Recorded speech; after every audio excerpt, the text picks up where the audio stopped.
The X Zone Radio Show with Rob McConnell is largely an opinion talk show. All opinions, comments, or statements of fact expressed by Rob McConnell's guests are strictly their own and are not to be construed as those of the X Zone Radio Show or endorsed in any manner by Rob McConnell, Relmar McConnell Media Company, the X Zone Broadcast Network, its affiliated networks, stations, employees, or advertisers.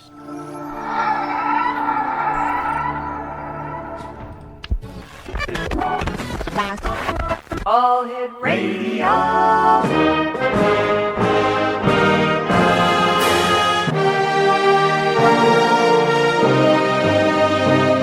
Welcome to the X Zone, a place where fact is fiction and fiction is reality. Now, here's your host, Rob McConnell.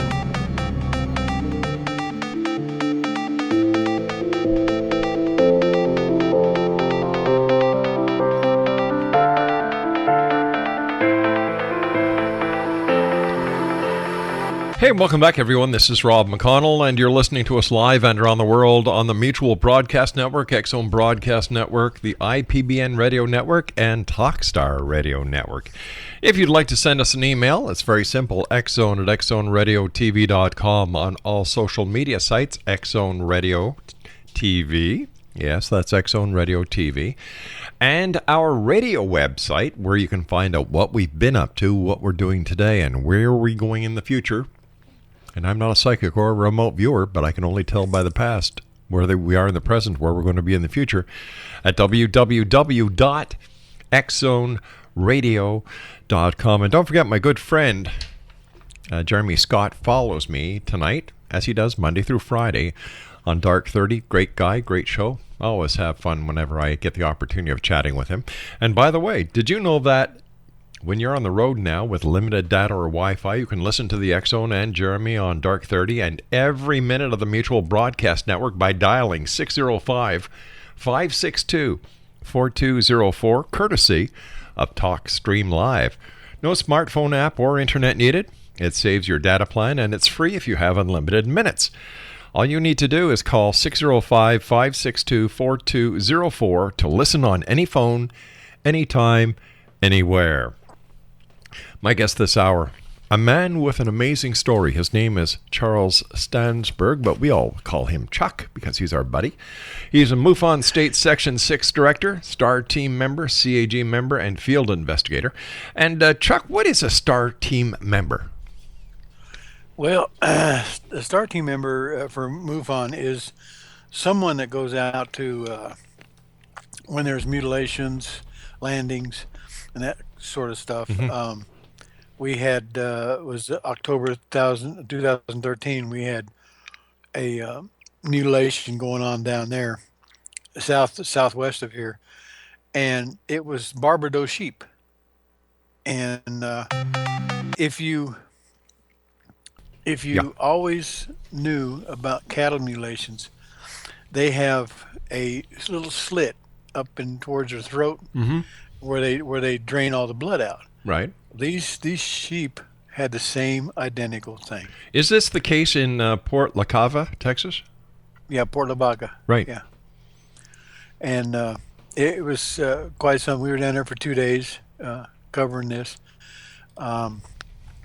Everybody's trying to say that it was predators, but I don't think predators can have. I don't think predators have tools to do surgery. Is it possible that it's our own terrestrial military and government who are going out and doing something to test the genetics or to test the certain effects that fertilizers and other GMO products are having on livestock on the open range? No. This particular time, all the photos, mm-hmm. because when I went down there, excuse me, I went and talked to the sheriff. Right. Also, I asked him if I could get all the photos pertaining mm-hmm. to the event, and also all the paperwork going back and forth when he would report, and then they would go out and do their thing and come back and report what's going on. So he got all that for me. and I was going through. They gave me a DVD of the photos, and I was going through the photos. And number 345, I took a look at that, and I thought something's weird about this. So I got a hold of my friend on Skype. I said, I'm gonna show you something. So I showed him the photo, and he goes, "Oh yeah." He says, "Matter of fact," he says, "take a look a little bit closer if you want to." The night before, there was one heck of a thunderstorm. So Right. everything was wet and muddy and everything. You can see the tracks where this gentleman has his little putt-putt, and it stops right by a tree. You have the sheep laying here, mutilated, and then you have the tracks going past that, and then there's a big area that is there's no trees. It's just a bare spot. And I looked at that. He says, "What do you see?" And I thought, "Oh my gosh!" I says, "That is in a circle," and it looks like it's counterclockwise. He says, "Yep." He says, "Matter of fact, they're still there." I said, "What do you mean they're still there?" In the photo.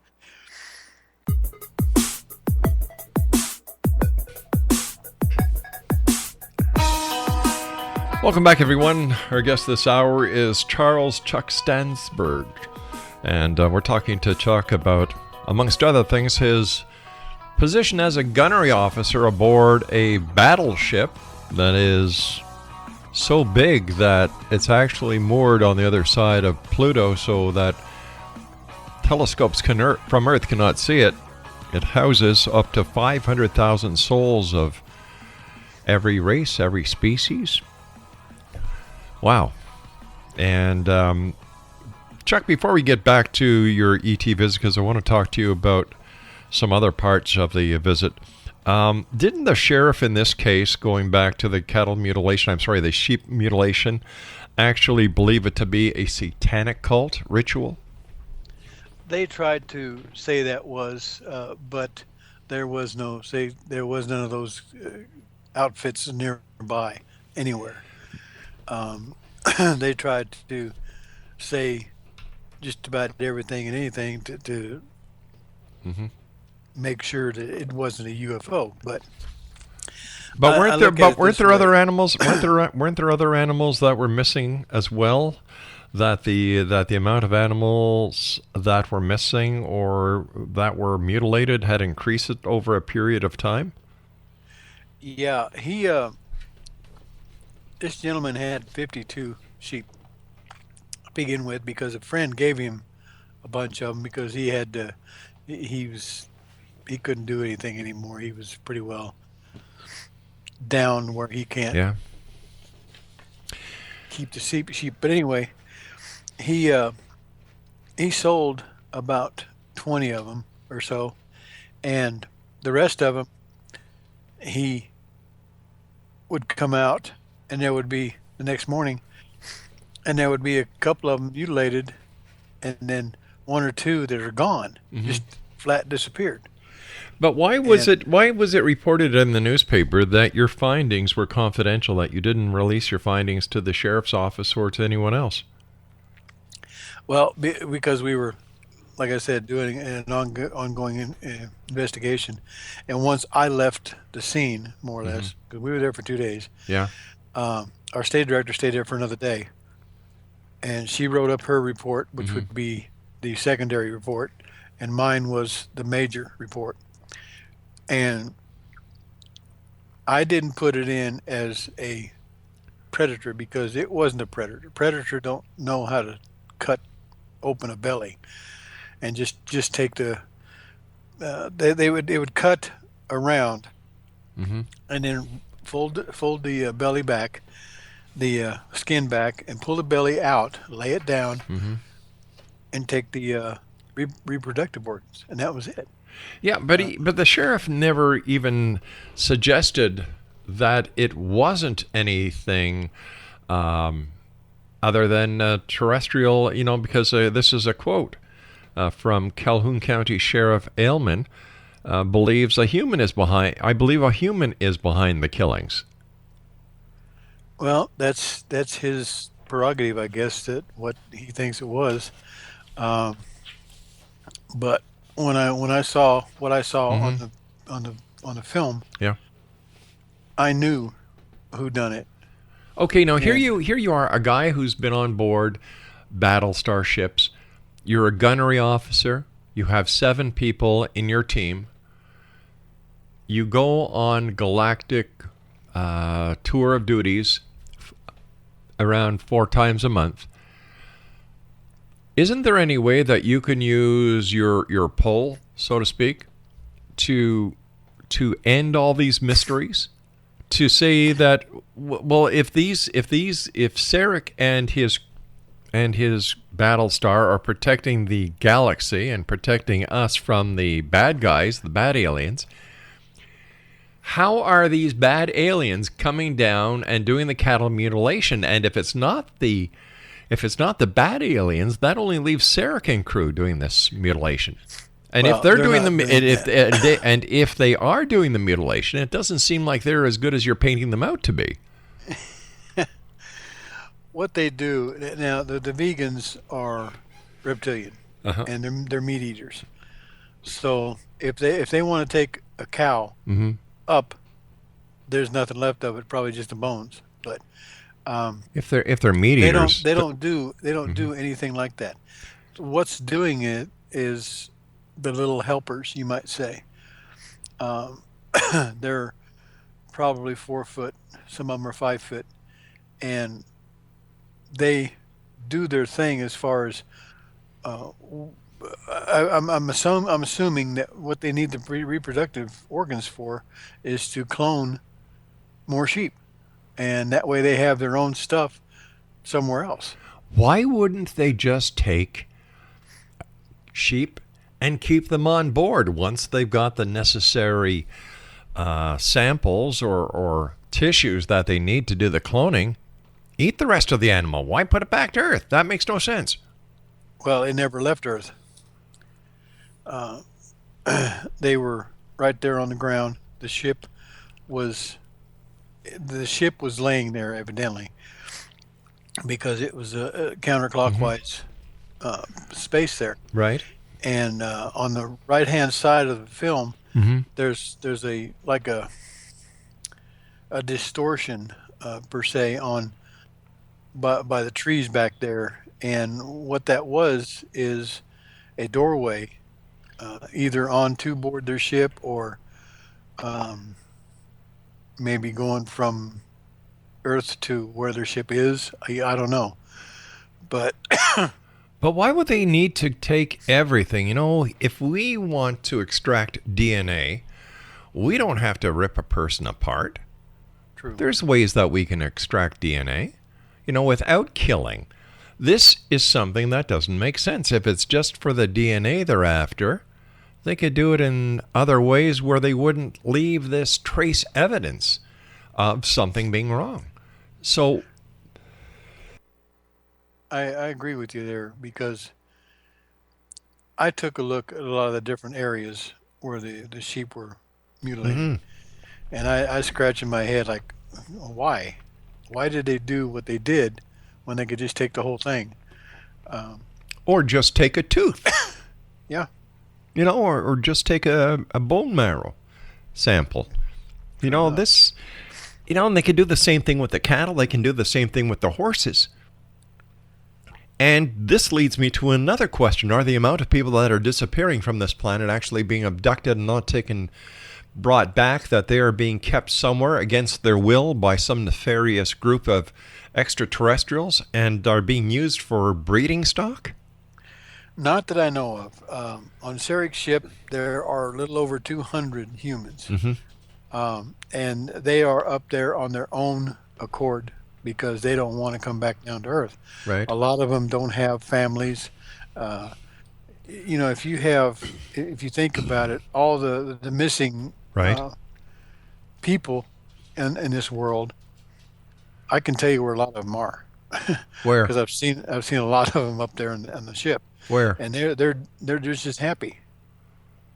So they're being abducted or they're going willingly? willingly. So why don't they leave a note? Why all the secrecy? Why all the, people talk about the government having ulterior motives and doing black ops. It doesn't seem that the extraterrestrials are any different than the problems we're facing here on this planet. It's about, well, might be pretty close to it, but they don't interfere with whatever takes place here on Earth, like the wars and stuff like that, because they're not allowed to by the Galactic Alliance. They tell them, you do not interfere with any of the worlds around here. Just leave them be. If they want to kill each other off, then fine. That doesn't seem right. No, it doesn't seem right, but I agree with you there, because I've asked them. I said, how come you guys don't go in here and say, okay, to one of these certain countries, I ain't going to say any, but these certain countries that's doing all this stuff, why don't you take care of these bad guys? We're not allowed to. And that's what I get. They're not allowed. Uh-uh. But they're allowed to kill livestock. They're allowed to abduct people. They're allowed to protect us from other alien beings. Entities, yeah. But they won't protect us against ourselves. So what are they protecting us against, and why are they protecting us if they're not going to do a damn thing about what's going on here? Well, they tried. Like I said, that they had went to all the different countries and to their leaders, and even the president of the United States said, "I don't want to hear it," because this is what's going on. We got to take care of our business, and we got to take care of our people here, and make sure none of them get killed from people from overseas and this and that. And they just tried to get everybody together and say, look, you are a one species, and this the human species, the human beings. So why don't you all stay together and be nice, and why worry about different countries and stuff and ground? You want to take this place, take that place. Why? I don't understand that myself either. All right, so looking at crazy. the big picture, Charles, something doesn't make sense here. It's not adding up, because if they are here and if they are supposed to protect us, if they have the ability to share a peaceful solution that would solve the problems of this planet, feed the sick, feed the hungry, heal the sick, make this a better world, wouldn't they benefit by this as well? They probably would, but like I said, they can't interfere on Earth of what's going on. So I wish they could. I wish they would. I wish they could. Mm-hmm.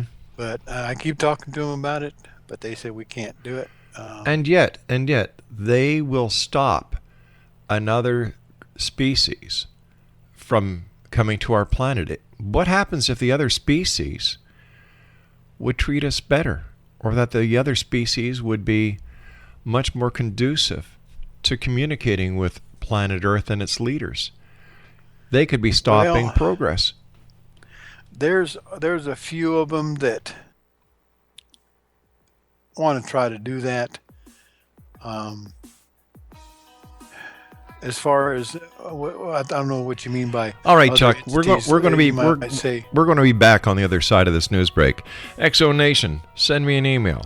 Tell me what you think. Exxon at exxonradiotv.com. Chuck and I will return on the other side of this news break as we continue here and around the world from our broadcast center in Hamilton, Ontario, Canada, on the Mutual Broadcast Network, Exxon Broadcast Network, and the IPB.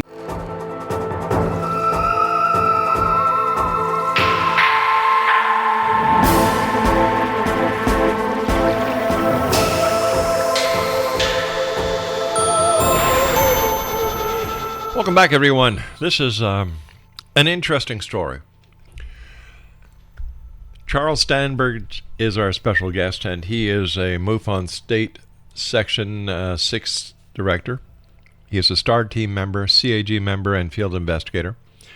He is also a gunnery officer aboard an extraterrestrial battleship that houses about 5,000 people, souls from all over the galaxy and the beyond.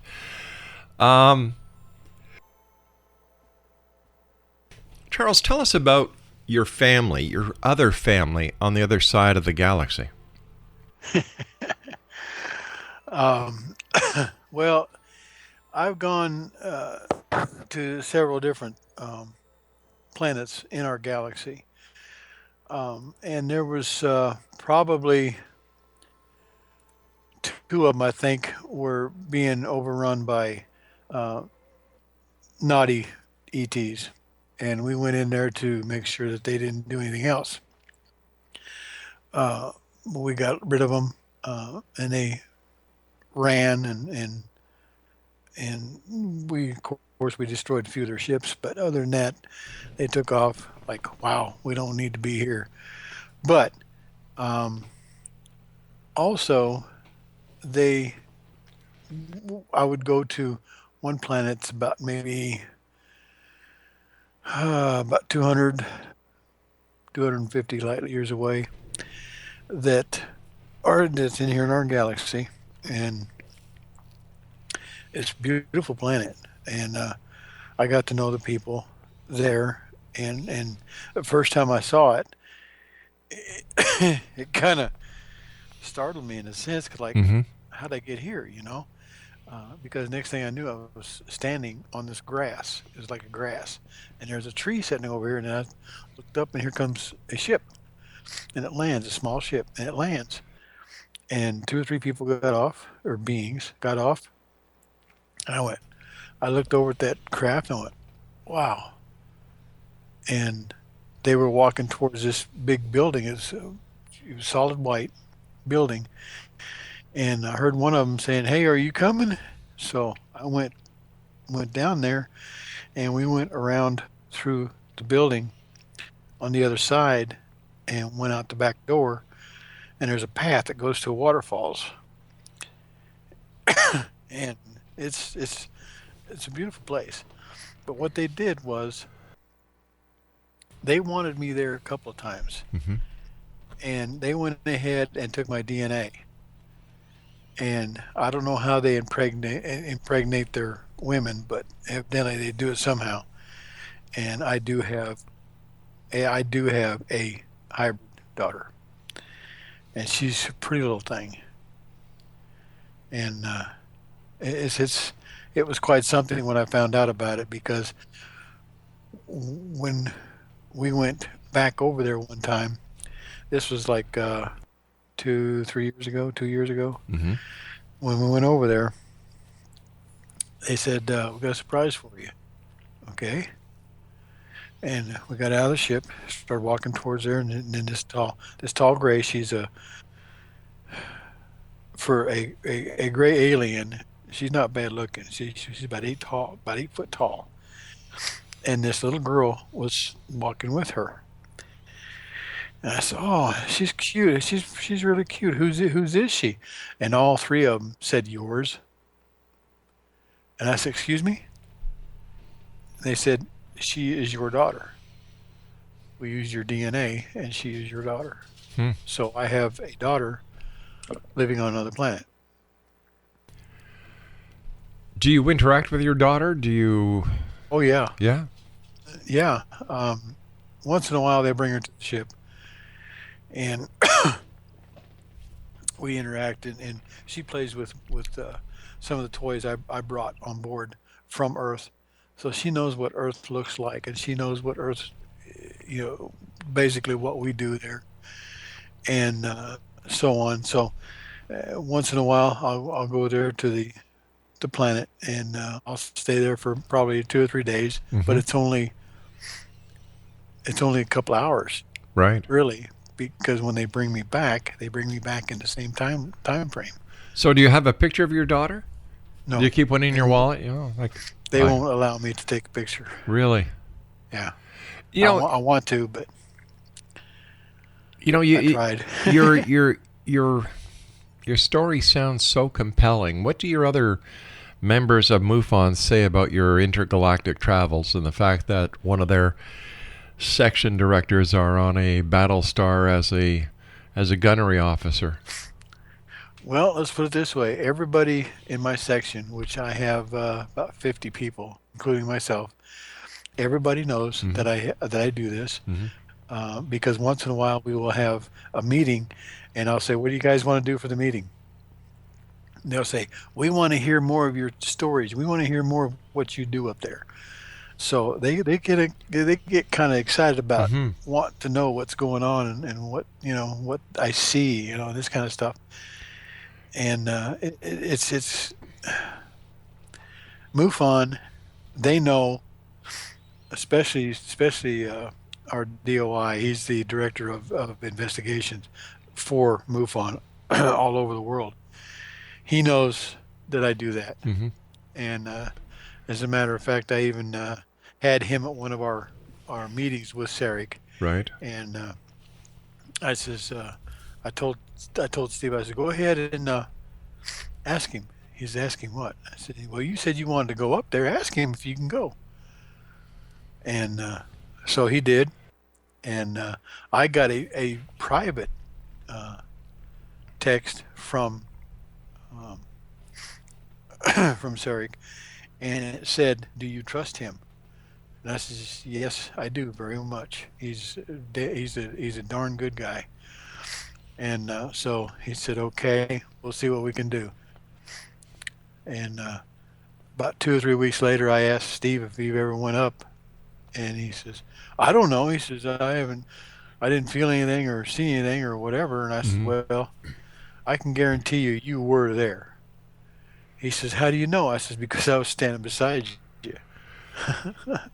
Okay, here's a question. Here's a question for you.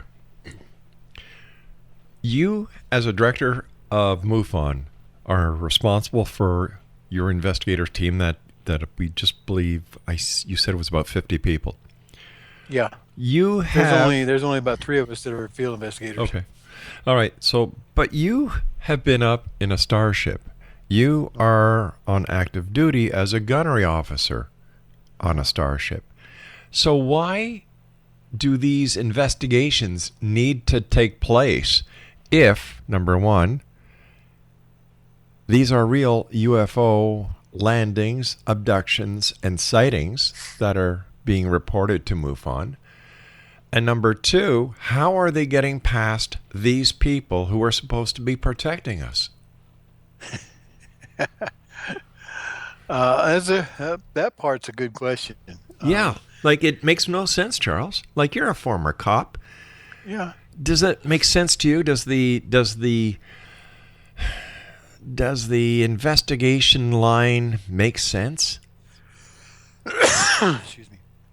Yes, because we have to ask certain questions when somebody reports a UFO. No. I'm not asking you to. I understand when you're talking to somebody about a sighting, but you yourself, having had these experiences, having a daughter that is a hybrid somewhere on the other side of the galaxy, you being a gunnery officer and who said you fired a pulse weapon that wiped out a spaceship, why is there a need for UFO investigations if you have all the answers? That is a good question. The answers I have are from what I do and what I see. I don't see what other people see, and I don't know if anybody else is being abducted. I know I've done a few cases, but as far as their situation, they say, okay, yeah, this is what I saw, and this is what I saw, right, and this is what I was told by them, and so on and so forth. But when it comes to investigations, that's what I have to do, is I have to ask questions. Yeah, I understand that, but whose craft are you investigating? Because you told us that Sarek and the Alliance are protecting us from the bad guys. Then if Well, that I don't know. haven't you Because asked? there are orange orbs, there are red ones. No, no, Some no. of But them, but haven't you turn red and asked? white. Haven't you asked Sarek who these UFO sightings are that people are reporting? Who are doing the landings? Because if they're not the good guys, how are the bad guys getting past this Galactic Alliance patrol? Well, those guys, those orbs per se, a lot of them are, I guess it belongs to the Galactic Alliance because they have drones as well, and they go around. Sometimes they will hover, sit for a little bit, and take off. Right? Especially if people see it and they'll start taking pictures, it'll take off. But a lot of those, I think, are drones from their crafts to monitor Earth as far as what's going on. Okay, but wouldn't Sarek be able to tell you that if you communicated with him and you said, all right, I've received a UFO report on such and such a date, such and such a time, such and such a coordinates, is this one of yours? And if he says yes, fine. But if he says no, then we have to ask ourselves, is the Galactic Alliance really doing what they're saying they're doing, or is there a nefarious purpose at play? That's a good question. I don't know. Have you ever asked? I've never asked. Why not? I've never asked because I'm on board ship and I don't think about that. Now that you got me going on it, I will probably next time I go up there, I'll ask him. Yeah, and when you're on board ship, do you wear a uniform? Not really. No? Most of the time, it's just what I got on. Sometimes they will hand me a uniform, Yeah. and I say, no, I don't want to wear it. Do you shower? Do you sleep in a hammock in a bed? Do you sleep? Yeah, if I'm there for 2 or 3 days, yeah. We have quarters that we sleep in bed. Yeah. We shower, and they have everything for us. How about a sick bay? Do they have a sick bay? Yep. So if we're looking at a comparison between the Starship Enterprise and I really can't believe you don't know the name of the starship you're on, but anyway, and I can't either. let's call it the SS Chuck for now. The USS Chuck. Okay. All right. If we were to compare the USS Chuck to the USS Enterprise, would we be looking at about the same thing? Not quite. No. It's kind of hard to describe. It's bigger than what the Enterprise is. What Have you you- see on TV? Have you ever drawn any pictures? No, Why not?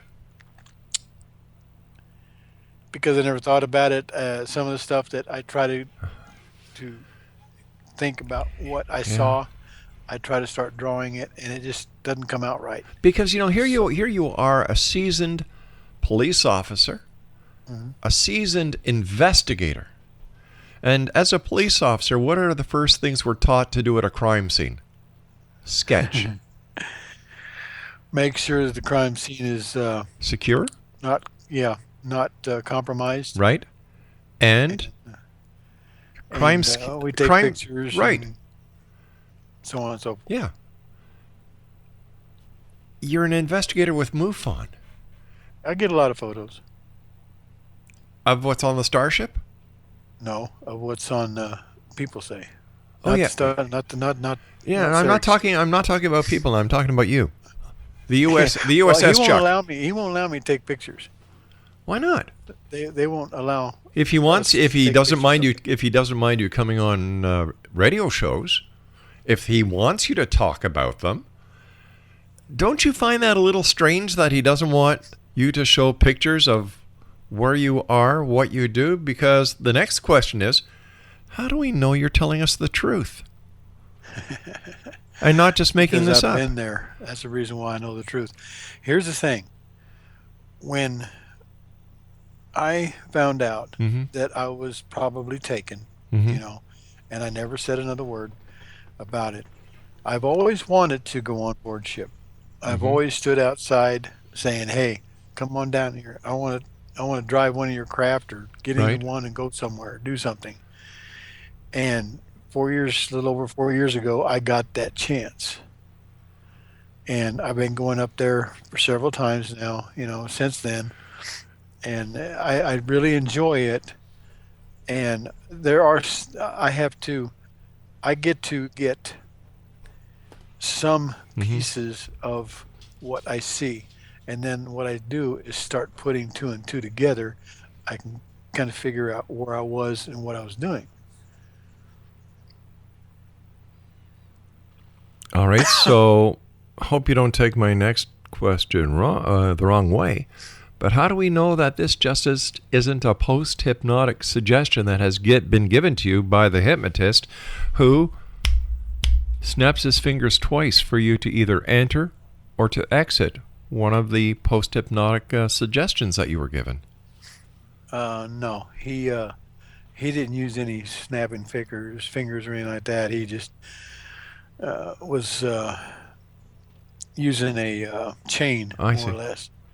And he brought me out of it, and that's when I found out about what took place when I was coming down the hill from the lake. Is it possible that your first abduction actually happened in 1965 in Colorado, and that you were taken that time by Sarek?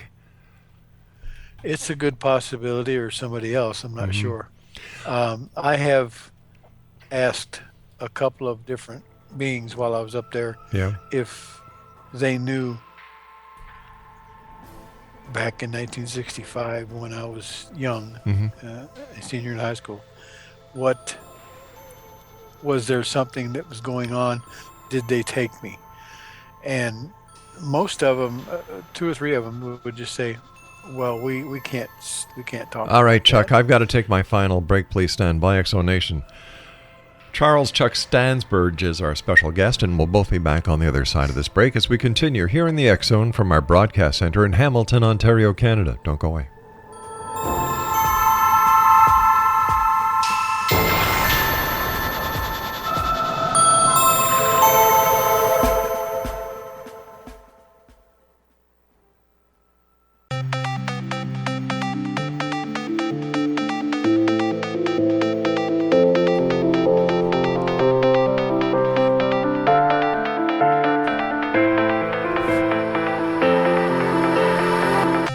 Hey, welcome back, everyone. I'd like to take this opportunity of thanking all my guests tonight. Robert Favreau. In hour number 1, we talked about controlled remote viewing. Hour number 2, my good friend, a great Canadian musician, a very talented person, Ed Roman, was talking to us about his new album called, let me see, Craig, what's it called?